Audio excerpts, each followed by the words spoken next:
चुड़ैल का टॉयलेट। कुचिपुरी नाम का एक गांव था जहां हाल ही में शौचालय बनने की मुहिम छिड़ी थी। कुछ दिनों बाद वहां 2 छोटे छोटे शौचालय भी बन गए थे। साथ ही शौच करने के पैसे देने पड़ते थे। अजीब बात तो ये थी कि 2 टॉयलेट में से एक टॉयलेट पर लंबी लाइन लगी रहती थी, तो वहीं दूसरी टॉयलेट पर कोई भी नहीं जाता था क्योंकि वो बेहद ही गंदा था। तभी बबलू नाम का आदमी अपना पेट पकड़कर कहता है, अरे राम, मेरा पेट तो गुब्बारे की तरह फूलता जा रहा है। जल्दी ही टैंकर खाली नहीं किया तो कल रात का आलू पूरी सबके सामने यहीं बाहर आ जाएंगे। ये लाइन तो बहुत लंबी है। अरे चंपा जी, ये दूसरी टॉयलेट में कोई क्यों नहीं जा रहा? मुझे क्या पता क्यों नहीं जा रहे, तुमको जाना है तो तुम जाओ। अरे बबलू भैया, मैं तुझे बताता हूँ, दरअसल ये टॉयलेट बहुत ही गंदा है और वो वाला साफ सुथरा है, इसलिए ज्यादा भीड़ वहीं लगी है। अच्छा अच्छा, अरे राम, अब मुझसे रुका नहीं जाता। अरे मुझे गंदे वाले टॉयलेट में ही जाना पड़ेगा। अरे तुम दोनों को जो करना है वो करो, लेकिन मेरा सर मत खाओ। हटो यहाँ से, ग्राहक को आने दो। हाँ भाई, लाओ पैसे दो। ये रहे पैसे। वो औरत चंपा को पैसे दे देती है। इतने में बबलू अपना लंगोट और लोटा उठाकर गंदे वाले टॉयलेट में बैठ जाता है। ओहो, अब जाके आया मेरे बेचैन पेट को करार। ना ना ना ना ना ना ना ना ना ना ना ना। लेकिन ये टॉयलेट बड़ा ही बास मार रहा है। ऐसा करता हूँ, अपनी नाक बंद कर लेता हूँ। ये बोलकर वो नाक बंद कर लेता है। टॉयलेट में से एक चुड़ैल उसे 3-4 चांटे मारती है। अपने आसपास हैरानी से देखकर वो कहता है, अरे कौन है? अरे कौन मार रहा है? तेरी चाहने वाली हूँ मैं। ये बोलकर चुड़ैल उसे और मारती है। बेचारा बैठे बैठे इतना पिटता है कि उसके गाल लाल हो जाते हैं। तभी वो उस टॉयलेट से भाग कर आ जाता है और घबरा कर कहता है, अरे बाप रे बाप, तुम्हारे टॉयलेट में तो चुड़ैल है। ए चंपा रानी, मैं तुझसे बात कर रहा हूँ, सुन क्यों नहीं रही? अरे क्या सुनूं, तेरे को जाना है तो जा, बोनी का टाइम है। चुड़ैल आए भूत आए, मेरे को क्या। हाँ, ठीक है ठीक है, तुझे तो देख लूंगा मैं चंपा रानी। अरे पैसे तो दे हल्का होने के। हाँ हाँ, लो पैसे। कभी पेट भरने के पैसे देते थे और अब हल्का होने के भी देने पड़ेंगे। चंपा को पैसे देकर बबलू चला जाता है। इस तरह कोई भी इस गंदे टॉयलेट में जाता तो चंपा के ज्यादा पैसे नहीं आते थे, क्योंकि उसका टॉयलेट गंदा था। ऐसे ही उन दोनों टॉयलेट पर बहुत भीड़ रहती थी, लेकिन गंदे वाले टॉयलेट में जो भी जाता वापस आ जाता था। इसलिए सब साफ वाले में अपना पानी लेकर जाया करते थे। शाम को चंपा पैसों का हिसाब कर रही थी। चलो अच्छा है, आज तो अच्छी कमाई हो गई, वरना लोग तो मेरे टॉयलेट में जाया ही नहीं करते थे। सब उस मंजू के टॉयलेट में ही जाया करते थे। पता नहीं उसका टॉयलेट इतना साफ कैसे रहता है। खैर मुझे क्या, घर चलती हूँ। उसकी ये बात सुनकर 2 गुंडे पैसे छीन लेते हैं। तभी वो कहती है, अरे भला ये क्या बात हुई, मेरे पैसे वापस दो तुम दोनों। देखो रामू गगन, बेहतर होगा पैसे लौटा दो, वरना क्या? गलती कर दी तुझे छोड़कर। जैसे मंजू को मारा वैसे ही तेरा खेल खत्म करना था। क्या मतलब? मतलब ये कि इस टॉयलेट से अब हम पैसा कमाएंगे, ना कि तू। गलती हो गई मुझसे जो मैंने भोली भाली मंजू को तुमसे मरवा डाला। कितनी अच्छी थी वो, रोज मेरे लिए चाय लाया करती थी। हेरियो चंपा बहन, ये लो तुम्हारे लिए चाय लाई हूँ। शुक्रिया मंजू। अरे मेरे टॉयलेट पर कितनी लाइन लग गई। अरे मेरे टॉयलेट में कोई क्यों नहीं गया, ये और इसके में इतनी लाइन क्यों लगा दी। अरे चंपा बहन, क्या सोच रही हो? कुछ नहीं, बस यही कि सभी गांव वाले तुम्हारे शौचालय में इतना क्यों जाते हैं, मेरे क्यों नहीं। अरे चंपा बहन, मैं तुम्हें चाय देने से पहले भी यहाँ आती हूँ और टॉयलेट साफ कर देती हूँ। अच्छा, तो अब से मैं भी कर दूंगी। हाय, साफ करने में गंदा लगेगा पर कर लूंगी। लोगों का आना भी जरूरी है, वरना मेरा खर्चा कैसे चलेगा। ये सोचकर चंपा अगले दिन से टॉयलेट में सफाई करने लगती है। फिर भी कोई उसके टॉयलेट में नहीं जाता। तभी एक औरत चंपा के टॉयलेट से बाहर आती तो पूछती है, क्या हुआ बहन, तुम इतना मुंह क्यों बना रही हो? टॉयलेट साफ नहीं था क्या? और क्या, कहाँ है साफ? मुझे तो आज भी बेकार लगा, इसलिए शौचालय में शौच करने का मन नहीं करता। ये लो पैसे। पर ये तो कम है, इतने ही रखो। ये बोलकर वो औरत चली जाती है और गुस्से में चंपा रामू और गगन से कहती है, इस मंजू ने मेरी नाक में दम कर दिया है। जाओ तुम दोनों और इसे मार डालो। उसकी बात सुनकर दोनों गुंडे मंजू को मारने जाते हैं। मंजू खुद को बचाने की कोशिश करती है लेकिन दोनों उसे मार देते हैं, जिसके बाद चंपा ही दोनों टॉयलेट के पैसे लेती थी। गलती हो गई सच में मुझसे। कर लिया ना तूने अपनी गलती को याद। चल तू भी उसके पास पहुंच जा अब। ये ले भाई चाकू ले।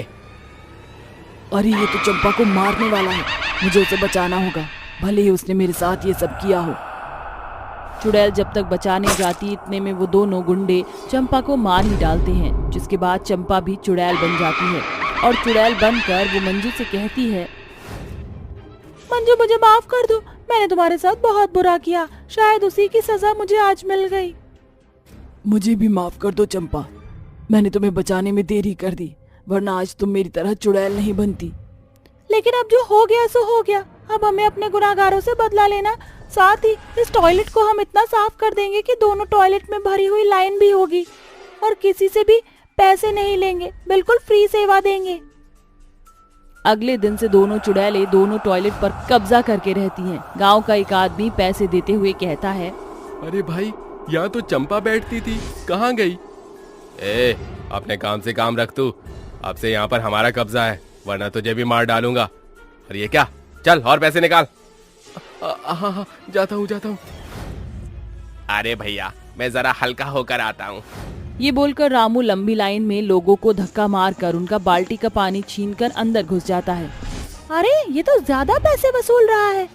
हाँ, और लोगों को धक्का देकर खुद सबसे पहले चला गया, इसको तो मजा चखाना ही पड़ेगा। ये बोलकर दोनों टॉयलेट में उसे परेशान करती हैं, उसका पानी बिखेर देती हैं, फिर उसे थप्पड़ ही थप्पड़ मारती हैं। तभी वो रो कर कहता है, अरे कौन है? अरे कौन है जो मुझे मार रहा है? हम तेरी मौत हैं, वो तो सिर्फ डेमो था। ये बोलकर वो रामू को मार देती हैं। फिर टॉयलेट में लाश देखकर लोग घबरा जाते हैं और कहते हैं, अरे ये रामू को किसने मार डाला? हाँ किसने मार डाला? हमने मारा है, और अभी तो गगन को भी मारने की बारी है। हाँ छोड़ेंगे नहीं हम इसे। क्यों, ऐसा क्या किया इन्होंने? इसने हमारे साथ धोखा किया है, इसकी यही सजा है। ये बोलकर चुड़ैल गांव के लोगों को अपने बारे में सारी बात बता देती है, जिसके बाद गांव वाले गगन के ऊपर पत्थर फेंकने लगते हैं और फिर मंजू गगन को मार डालती है। गांव वालों, मैंने और चंपा ने अब से आपके लिए टॉयलेट की सेवा चालू कर दी है। आपको इसके पैसे नहीं देने पड़ेंगे, पर आप सबकी जिम्मेदारी है कि टॉयलेट साफ तरीके से यूज करें, ताकि आपके बाद आने वाले इंसान को टॉयलेट गंदा ना मिले। ये बोलकर चुड़ैलें हमेशा हमेशा के लिए चली जाती हैं। चुड़ैल और भूतों का देवता। अरे शमशान घाट के मुर्दों, यहाँ क्या बैठे बैठे खोपड़ियाँ खा रहे हो? अरे इन खोपड़ियों को खाने के बाद भी तुम्हारे अंदर खोपड़ी नहीं आ रही? क्या तुम्हें याद नहीं है, आज हमें देवता को खुश करना है। चलो, सब के सब देवता प्रकट होने वाले हैं।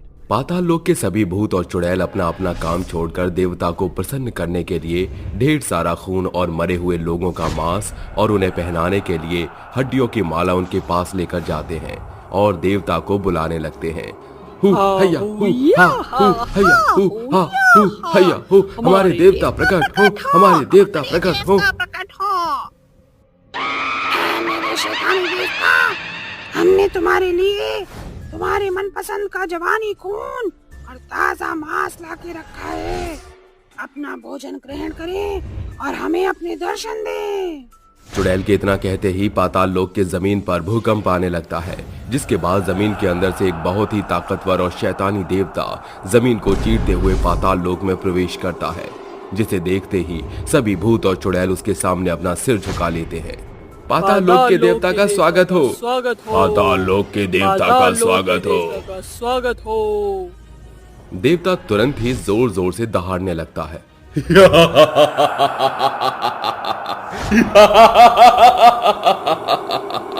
तुम सभी ने मुझे प्रसन्न किया है और मैं तुम सभी से बहुत खुश हूँ। बोलो क्या चाहिए तुम्हें? देवता, हम तो बस आपके गुलाम हैं, हमें कुछ नहीं चाहिए, लेकिन हमें इस श्राप से मुक्त कर दो। हम अपने लिए भोजन भी प्राप्त नहीं कर पाते हैं। इंसानों के मीट को खाने के लिए हम लोग तरस गए हैं, और कब तक हम इस पाताल लोक में कैद रहेंगे? तुम लोगों की सजा अब मैं खत्म करता हूँ। आज के बाद तुम जितना चाहो उतने लोगों को मारकर खा सकते हो। आज से तुम मेरे शाप से मुक्त होते हो। ये कहकर भूत और चुड़ैलों के देवता धरती में ही समा जाते हैं, जिसके बाद पाताल लोक का दरवाजा अपने आप खुल जाता है और सभी भूत और चुड़ैल इंसानों को खाने के लिए पाताल लोक से बाहर निकल आते हैं। जिसके बाद वो पृथ्वी पर जाकर एक गांव के अंदर लोगों को मारकर खाने लगते हैं। आखिरकार हम सब मुक्त हो गए हैं। आज के बाद हम जितना चाहें उतना इंसान को खा सकते हैं। पाताल लोक के देवता की जय हो। उन्हीं की वजह से हम अपने श्राप से मुक्त हुए हैं। चलो अब अपने शिकार को ढूंढने चलते हैं। भूत और चुड़ैल इंसानों के ऊपर टूट पड़ते हैं और उन्हें मार मार के खाने लगते हैं। चुड़ैल, अरे मेरी मैया, चुड़ैल कहाँ से आ गई है? ये चुड़ैल, मुझे छोड़ दे, जाने दे मुझे। मैंने तेरा क्या बिगाड़ा है? किसी ने हमारा कुछ नहीं बिगाड़ा। बरसों से इंसान की मीट को तरस रहे हैं। हम सब भूत और चुड़ैलों ने अपनी भूख को मारकर देवता की भूख मिटाई है और अब हमारी बारी है। कई सालों से भूखे थे, अब तुम लोगों को खाकर हमारी भूख मिटेगी। ये कहकर चुड़ैल पुष्पा के ऊपर टूट पड़ती है और उसे अपने मुंह से चबाकर खाने लगती है। वहीं दूसरी तरफ भूत भी अपना शिकार ढूंढते और उन्हें मारते चारों तरफ लोगों की भगदड़ मच जाती है। लोग अपनी जान बचा बचा कर भागने लगते हैं। हमें छोड़ दो, हमें जाने दो। अरे हमने तुम्हारा क्या बिगाड़ा है? तुम हमें क्यों मार रहे हो? कम से कम मेरी बूढ़ी हड्डियों को तो देखो। मुझे खाकर तुम्हें क्या मिल जाएगा? अरे थोड़ी सी जिंदगी बची है, मुझे उसे जीने दो, मुझे छोड़ दो। लोगों को इस तरह तड़पते हुए देखना मुझे बहुत ही आनंद आ रहा है। आज तो दिल को सुकून मिल रहा है। भूत और चुड़ैल का पूरे गांव में आतंक फैल जाता है, जिसके बाद अचानक से बादलों से बिजली कड़कने की आवाज आती है। जिसके बाद एक बिजली धरती पर आकर गिरती है और उसके अंदर से एक फरिश्ता निकलता है। तुम प्रकृति के नियमों को तोड़कर पृथ्वी पर क्या करने आई हो? ये तुम्हारा कोई आशियाना नहीं है जहां तुम जो चाहो वो करो। ये इंसानी दुनिया है, यहां से वापस लौट जाओ, नहीं तो इसका अंजाम बहुत बुरा होगा। तू कौन होता है हमें रोकने वाला? तुझे तो हम अपनी एक फूंक से ही यहां से उड़ा देंगे। अगर अपनी जिंदगी की सलामती चाहता है तो यहाँ से लौट जा, नहीं तो तेरा वो हाल करूंगी जो तूने सपने में भी नहीं सोचा होगा। मैं स्वर्ग लोक से यहाँ आया हूँ। मुझे इस इंसानी दुनिया के लोगों ने अपनी मदद के लिए बुलाया है। तुम लोगों ने बहुत बुरा किया है, अब तुम्हें इसका अंजाम भुगतना होगा। ये कहकर फरिश्ता अपनी ताकतों के जरिए सभी भूत और चुड़ैलों के ऊपर वार करता है, जिसके बाद फरिश्ते की ताकत से सभी भूत और चुड़ैल बिजली के करंट से तड़पते हैं। लेकिन वो हार नहीं मानते और सभी भूत और चुड़ैल मिलकर फरिश्ते के ऊपर वार करने लगते हैं, जिसके बाद वो अपनी शक्तियों के द्वारा एक बहुत ही बड़ा आग का गोला फरिश्ते के ऊपर फेंकते हैं। लेकिन फरिश्ता उस आग के गोले को तहस नहस कर देता है। लोगों की दुआएं मेरे साथ हैं, तुम मेरा कुछ नहीं बिगाड़ सकते। अब देखो मैं क्या करता हूँ। फरिश्ता अपनी सारी इच्छा ताकतों को इकट्ठा करता है, जिसके बाद वो उन सभी भूत और चुड़ैलों के ऊपर वार करता है, जिसके बाद सभी भूत और चुड़ैल बहुत ज्यादा कमजोर पड़ जाते हैं और एक तरफ इकट्ठा हो जाते हैं। अगर तुमने अब किसी भी इंसान को तकलीफ देने की कोशिश की तो अच्छा नहीं होगा। लेकिन भूत और चुड़ैल उसी समय अपने देवता को याद करने लगते हैं और जोर जोर से देवता को पुकारते हैं। हा हू हैया हू हा हू हैया हू हा हू हैया हू हा हू हैया हू। शैतानी देवता प्रकट हो, शैतानी देवता प्रकट हो, शैतानी देवता प्रकट हो। तभी अचानक से चारों तरफ आंधी तूफान चलने लगता है, जिसके बाद खून की बारिश होने लगती है और धरती के अंदर से शैतानी देवता धरती को चीरते हुए बाहर निकलते हैं और फरिश्ते से कहते हैं, तेरी हिम्मत कैसे हुई मेरे गुलामों को हाथ लगाने की? तूने इन्हें हानि पहुंचाकर बहुत बुरा किया है। अब देख इसका बदला मैं तुझसे कैसे लूंगा। तभी शैतानी देवता फरिश्ते के ऊपर वार करने लगता है, जिसके बाद फरिश्ता धीरे धीरे कमजोर पड़ने लगता है। शैतानी देवता और फरिश्ते की खूब लड़ाई होने लगती है। देखा, मैंने कहा था ना, मैं तुझे नहीं छोड़ूंगा। ये सब मेरे गुलाम हैं। तूने इन्हें हानि पहुंचाकर बहुत बड़ी गलती की है। भगवान, मुझे तुम्हारी मदद की जरूरत है। अगर आज मैं कमजोर पड़ गया तो इस दुनिया पर बुराई की जीत हो जाएगी। फरिश्ते के इतना कहते ही आकाश से दो बिजली निकलती हैं, एक लाल रंग की और एक नीले रंग की, जिसके बाद वो दोनों बिजली फरिश्ते के अंदर प्रकट होती हैं और फरिश्ता पहले से भी ज्यादा ताकतवर और बहुत ज्यादा विशाल बन जाता है, जिसके बाद फरिश्ता अपनी ताकतों से शैतानी देवता को अपने काबू में करता है। मेरी कई बार समझाने के बाद भी तुम लोगों ने मेरी एक नहीं सुनी। अब देखो तुम्हारा क्या हाल होगा। फरिश्ता अपनी ताकत के द्वारा उन्हें तड़पा तड़पा के मारने लगता है, जिसके बाद शैतानी देवता जलने लगता है। ये तूने ठीक नहीं किया। तुझे इसकी भरपाई करनी होगी।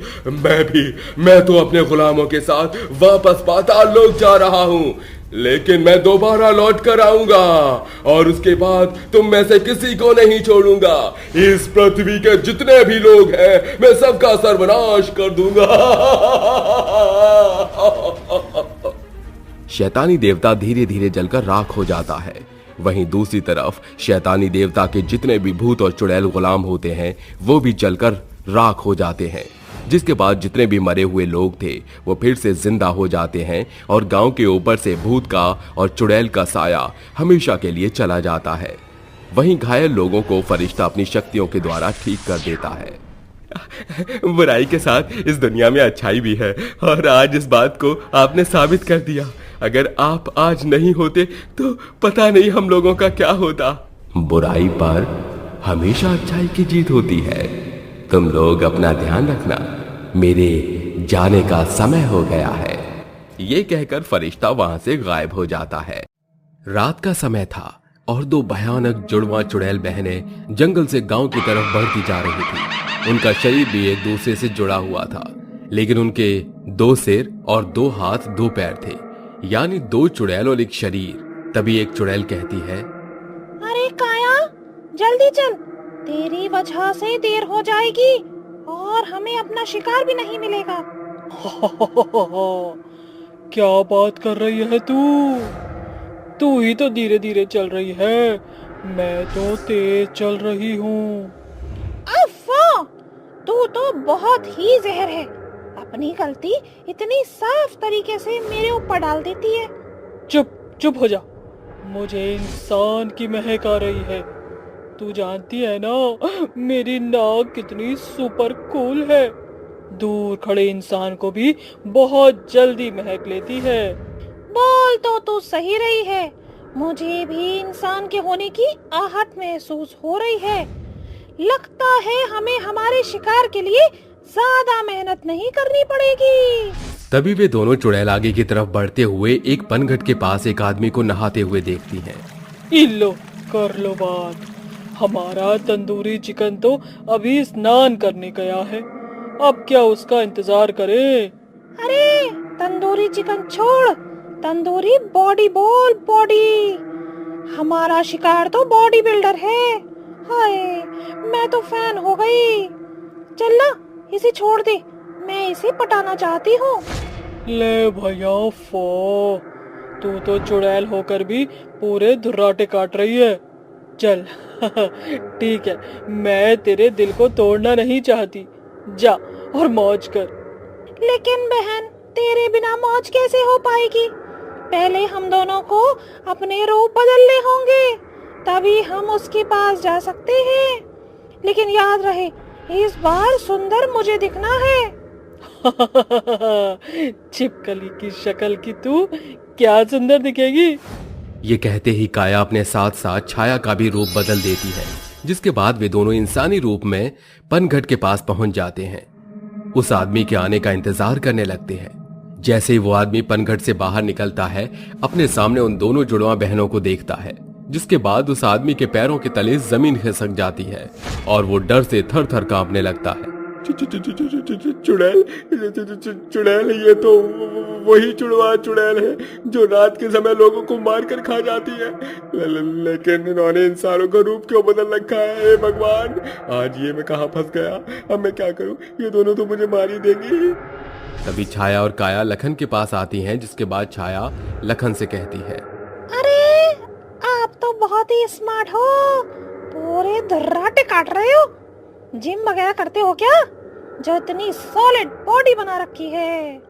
तभी लखन अपने मन ही मन सोचने लगता है, अरे ये चुड़ैल तो मेरी बॉडी की तारीफ कर रही है। लगता है मैं इसको पसंद आ गया हूँ। यही सही मौका है इन दोनों चुड़ैल से पीछा छुड़ाने का।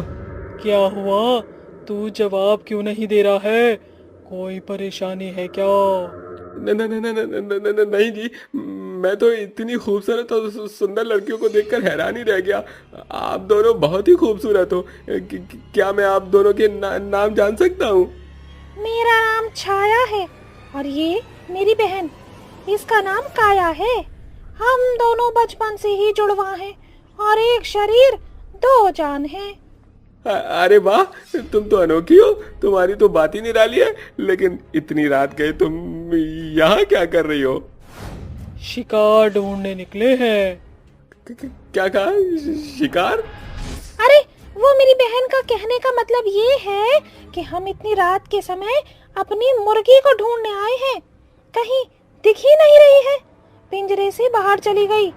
जब तक उसे पकड़ नहीं लेते रात भर नींद नहीं आएगी। तो अच्छा, तो ये बात है। क्या मैं तुम्हारी कोई मदद कर सकता हूँ? नहीं नहीं, आपने इतना कहा, हमारे लिए इतना ही काफी है। तभी काया की नजर लखन के पैरों की तरफ पड़ती है। लखन के पैर बहुत ही बुरी तरह कांपने लगते हैं।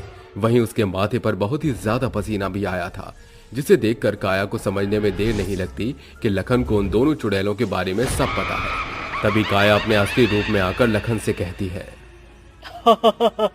तुझे क्या लगा था तू हमसे झूठ बोल लेगा और हम तुझे छोड़ देंगे? गलत सोचता है तू। मैं जानती हूँ कि तुझे पता है हम दोनों चुड़ैल जुड़वा बहनें हैं, लेकिन अब हम तुझे मार कर खा जाएंगे। काया को अपने असली रूप में आते देख छाया भी अपने असली रूप में आ जाती है, जिसके बाद लखन वहां से भागने की कोशिश करता है, लेकिन तभी काया उसे पकड़ लेती है और उसे मार देती है। उसे मारते हुए देख छाया की आंखों में आंसू आ जाते हैं। तुमने ऐसा क्यों किया? मैं उसे पसंद करने लगी थी। तुमने इस बार भी मेरी नहीं सुनी और अपनी चलाई। तुम बहुत बुरी हो। वो लड़का हमारे बारे में सब कुछ जानता था। अगर मैं उसे नहीं मारती तो वो हमें मार सकता था। तुम एक चुड़ैल बन चुकी हो। अब तुम्हें ये बच्चों की तरह नादानियां करनी छोड़ देनी चाहिए। चलो आओ, अब इसे खाते हैं और यहाँ से चले जाते हैं। नहीं, मैं इस आदमी को नहीं खा सकती। मैं इसे पसंद करने लगी थी, लेकिन तुमने इसे मार दिया।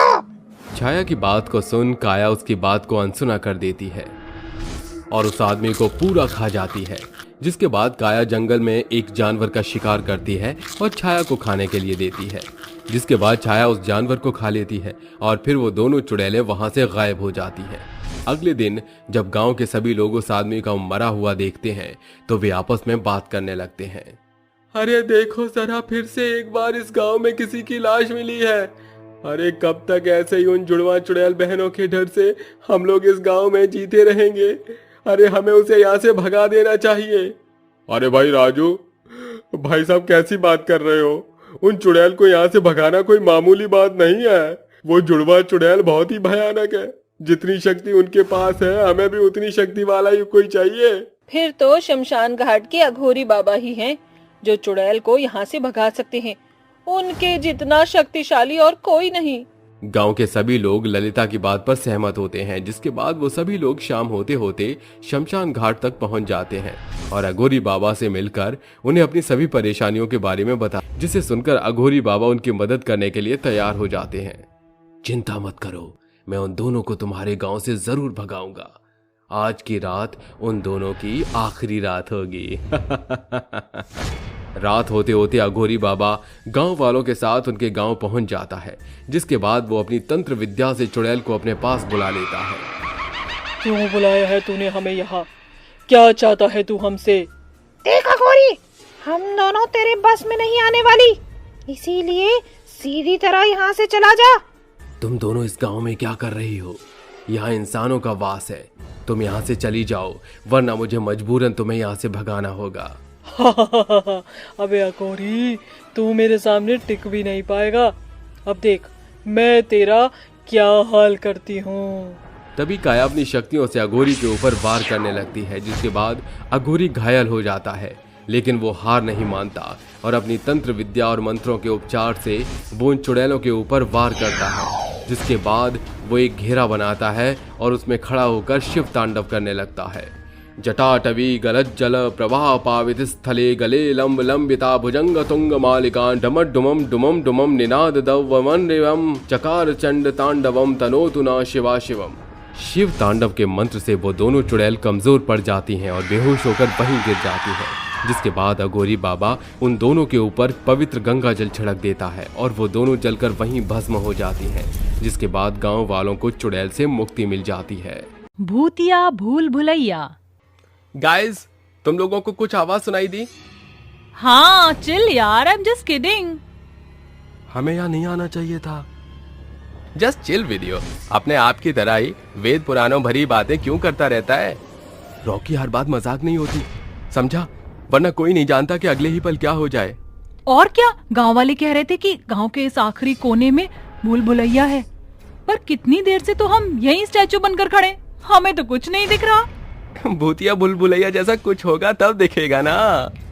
वो ये कह ही रहे थे कि तभी उस अंधेरे कोने पर एक अजीबो गरीब सा दिखने वाला बड़ा सा दरवाजा प्रकट हो जाता है और दरवाजे से एक अजीबो गरीब डोरबेल बजने लगती है।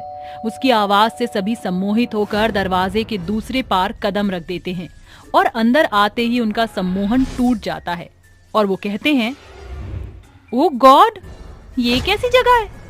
गाइस इधर देखो, यहाँ के सभी दीवारों पर दूर दूर तक इंसानों के खून के छींटे नजर आ रहे हैं। वो दरवाजा कहाँ गया जहाँ से हम सब अंदर आए थे? मैंने तुम सबको चेतावनी दी थी, हम सभी ने यहाँ आकर भारी गलती कर दी। ये भूतिया भूल भुलैया हम सबको कभी बाहर नहीं जाने देगा। वो देखो, उस आखिरी दीवार पर ढेर सारे इंसान और जानवरों की खोपड़ी टंगी हुई है। भूल भुलैया के अंदर का अजीबो गरीब नजारा देखकर सभी दोस्त खौफ से भर चुके थे और अपनी जान बचाने के लिए वो एक साथ काफी देर तक भागते हैं, पर उन्हें कहीं भी दरवाजा या कोई रास्ता नजर नहीं आता। तभी एक कटा हुआ पैर उन्हें अपनी तरफ बढ़ता हुआ दिखाई देता है, जिसके चलने की आहट से भूतिया भूल भुलैया की दीवारें जोर जोर से हिलने लगती हैं और वो कहते हैं, यार ये क्या है? इतना बड़ा कटा हुआ पैर किस दानव का है? यार उस कटे पैर से खून भी निकल रहा है, फिर वो चल कैसे रहा है? उस कटे पैर को निहारना छोड़ो और भागो, वरना वो हमें कुचल देगा। इससे पहले कि वो सभी वहां से भाग पाते, कटा हुआ पैर उनके एकदम पास आकर जमीन पर जोर से पैर मारता है, जिसके कारण सभी दोस्त भूतिया भूल भुलैया में अलग अलग बिछड़ जाते हैं और एक दूसरे को ढूंढने लगते हैं। तभी रॉकी कहता है, शिट मैन, अब इस भूल भुलैया से बाहर कैसे निकलूं? रॉकी बाहर निकलने की तरकीब सोचने लगता है। तभी एक सरकटा भूत, जिसकी आंखें एकदम लाल थीं और उसके दांत एकदम जानवरों की तरह लंबे और पैने थे और उसकी सूरत एकदम बिगड़ी हुई थी, हवा में उड़ते हुए बोल पड़ता है, अब तुम कभी इस भूतिया भूल भुलैया से बचकर बाहर नहीं जा सकते।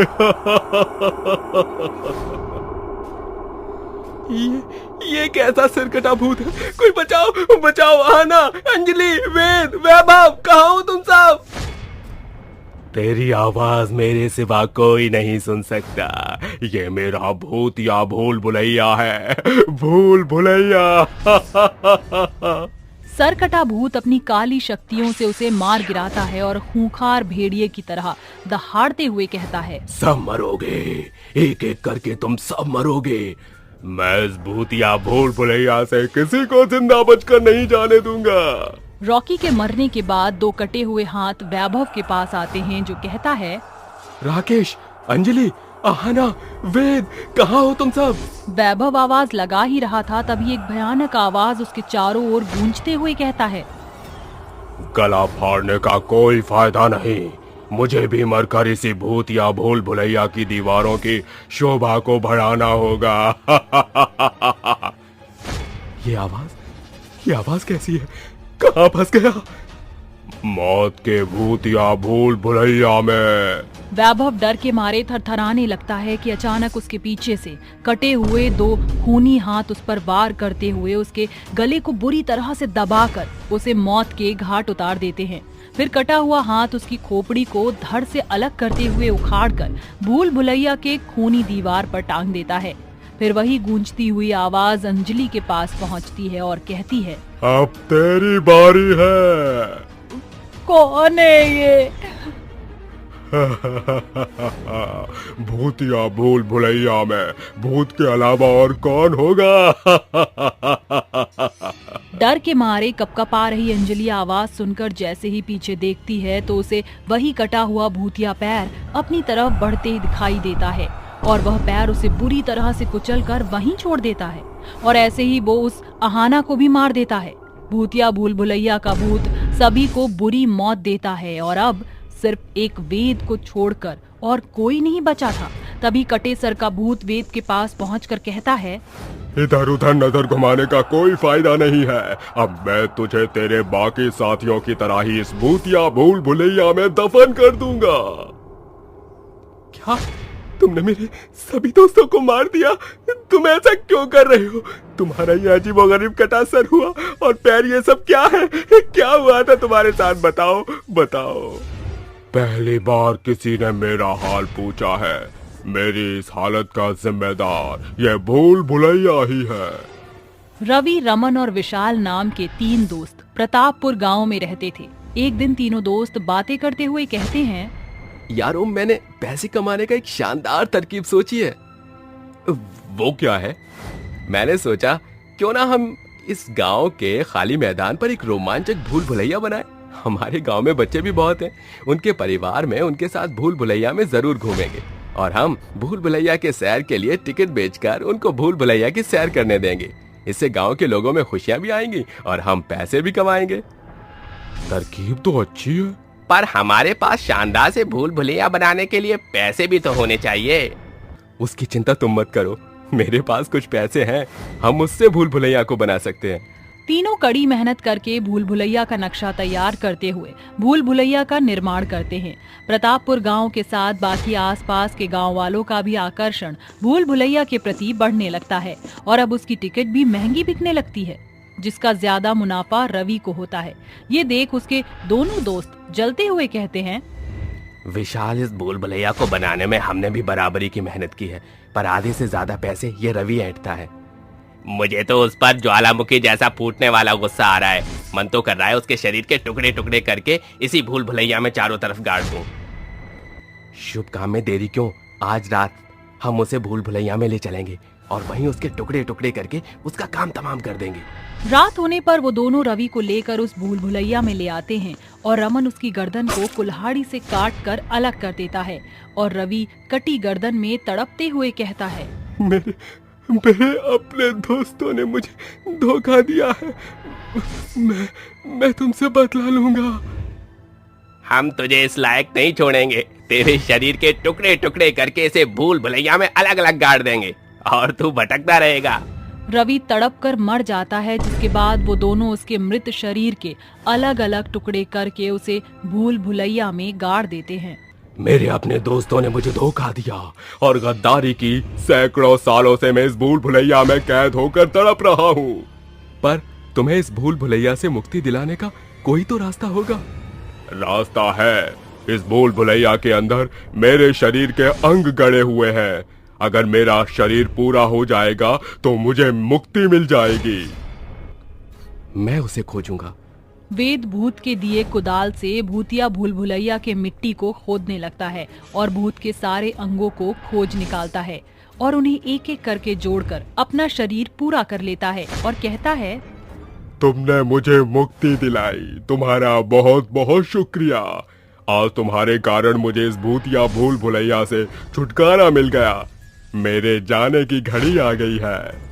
भूत के गायब होते ही भूतिया भूल भुलैया भी गायब हो जाता है और वेद वहाँ से बाहर आ जाता है, जिसके बाद वो भूतिया भूल भुलैया गाँव में फिर कभी नजर नहीं आता। एक बहू की बंदूक वाली 5 चुड़ैल सासू माँ। बंदूक चालेगी मारी बंदूक चालेगी, बंदूक चालेगी थारी बंदूक चालेगी। जब देखो ससुरी हरियाणवी बकैती बकत रहता है। तेरे खाज के जीभ देख मारे धौरे किलसती रहे से। Come on ladies don't fighting. आरा जब देखो मगजमारी करती रहती है। ये मंद बुद्धि चुड़ैलों की भिड़ंत ऐसे ही नहीं रुकेगी। लगता है मुझे ब्रिगेडियर बनना पड़ेगा। अरे ब्रिगेडियर डियर कौने का नाम है? जीभ मुंह खोलेगी उल्टा ही बोलेगी। अरे समझाओ कोई इस बॉडम चुड़ैल ने।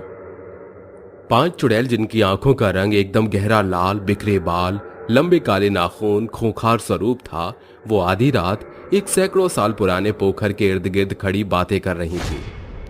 बहुत वक्त से हम चुड़ैलों ने राइफल नहीं चलाया, आज बंदूक में दर्शन कर ही लिया जाए। चुड़ैल एक साथ एक महल पर धावा बोलकर अंदर घुसकर कहती है, आई फील इट की सारी गणस इसी के अंदर है। आए फुलबा, तने ताका झाकी करन की बहुत शौक से ना, चाल संदूक से मारी बंदूक निकाल। चुड़ैल अपनी आंखों की आग से संदूक पर लटके ताले को तोड़कर बंदूक निकाल कर कहती है, अरे दादा ई का है, हम सबन की बंदूक संदूक में पड़ी थी। चलो एक बार निशाना साध कर देखते हैं।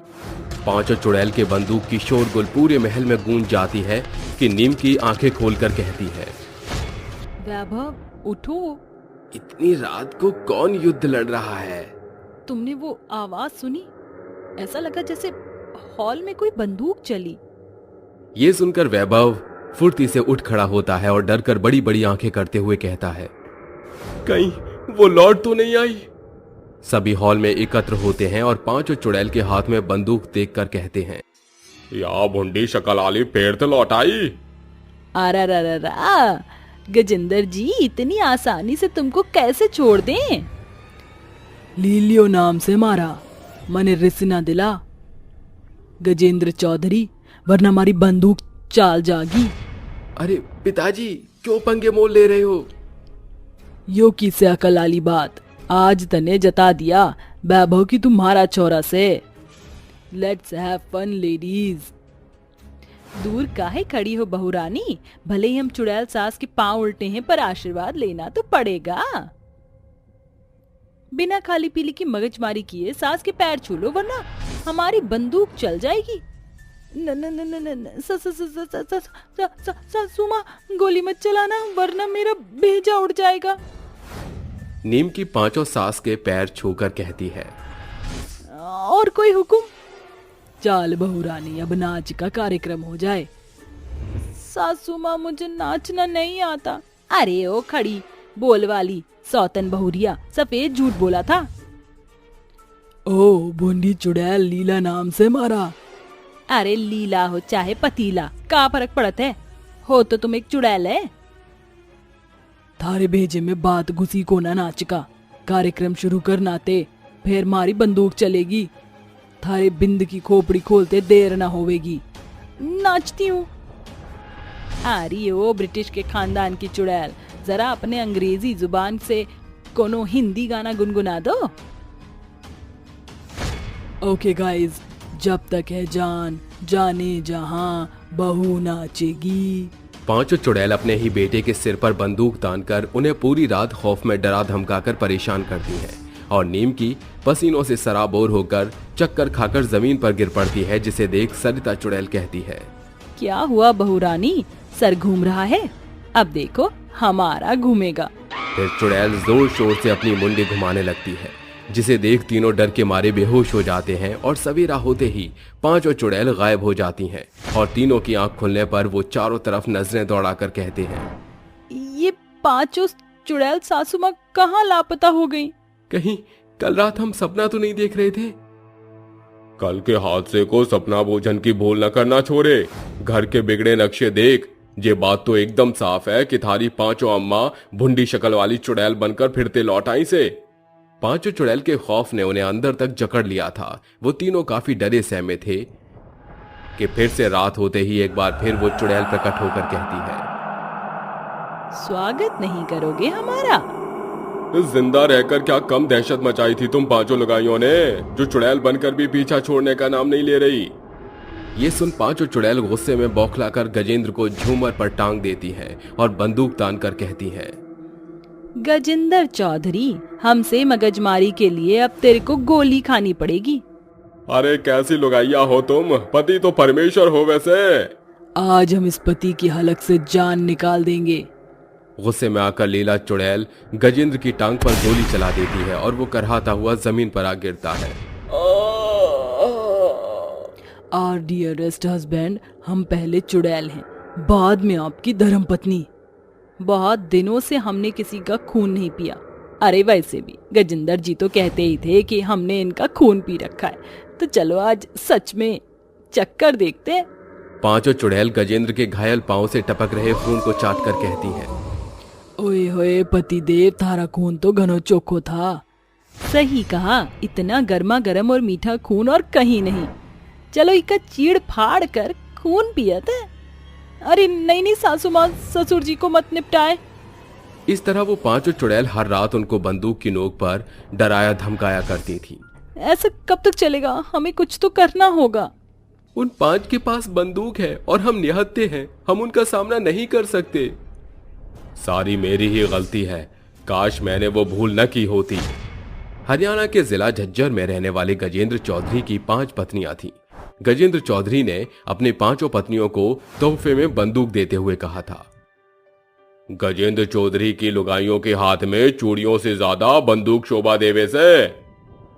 गजेंद्र चौधरी का इकलौता बेटा था वैभव, जो नीमकी से शादी करके घर आता है।